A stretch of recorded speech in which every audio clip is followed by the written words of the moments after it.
When your tire light comes on, it's never a good thing because it means there's something wrong. Now, it could be a malfunction, but the problem could in fact be a lot worse. And either way, you've got to deal with it. But the good news is it's simple to do. And in this video, I'm going to show you how to get your tire light to go off in a way that you can do yourself, and it doesn't cost any money or require any special tools.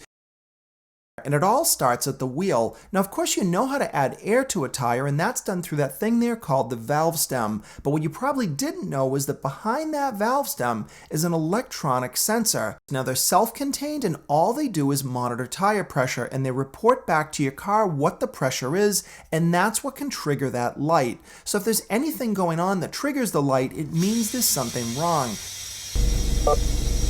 The number one reason that your tire light is on is because your tire pressure is actually set wrong. If you live in a colder climate, you'll note that your tire light often comes on when the temperatures drop. It doesn't really make any difference because it still means the pressure is wrong. So you want to open your driver's door and take a look for this label. Here you'll find the exact tire pressure settings that you need to know. They're going to be different normally from your front to your rear and for your spare tire. Here mine are both set to 33 psi and my spare is set to 60 psi. The next thing is, when do you check your tire pressure? You want to do that before you've driven your car at all, early in the morning, preferably when it's cold. If you do need to drive somewhere to adjust your tires, you want to make sure it's your first stop so that you're driving as little as possible so that the tire temperature doesn't heat up.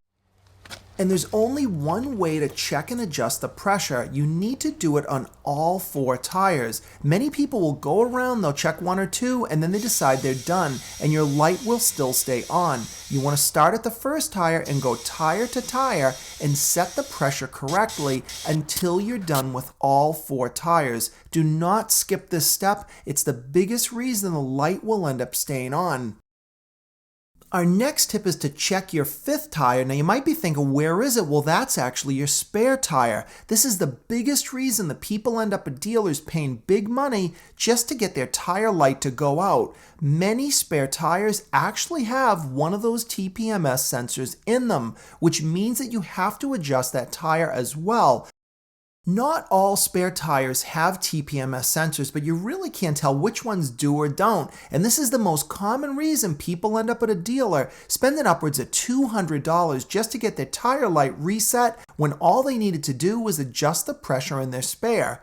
Now in this Subaru Ascent, the tire is located under the bumper, so it's a little bit more challenging. Now your car might have the spare tire right in the trunk and you can adjust the pressure there. But here on this model, I've got to use the tool that they include to crank this mechanism, and now the spare tire will lower to the ground. Now this is very similar to pickup trucks and SUVs, but the good news is once it gets to the ground, you don't actually have to remove it. Just remember, your spare is almost always going to have a different pressure than your regular tires, and this one is 60 psi. So just slide the tire out a little bit, and now I can get to the valve stem, and I'm going to adjust the tire pressure to get it to 60 psi. This is the most common reason that people can never get their tire light to go out. The mystery is that it's in your spare tire, so take a few minutes to get it adjusted. Well, now that you know your 5 tires have the correct pressure and you did it at the right time, what do you do to get the light to go out? Well, all you've got to do is start your car and drive around for about 10 minutes or more, and the light will go out automatically on its own. That is how the system is designed. For about 95% of you at this point, your tire pressure light will go out and you'll hopefully be very happy. But if it isn't, you might need to do one more thing. Some cars are equipped with a tire pressure reset switch. Now this switch can help sort of initialize the system and can solve some problems. But the issue is if your tire pressure is set wrong, including your spare, it's not going to solve the issue at all. And generally, this is not needed whatsoever.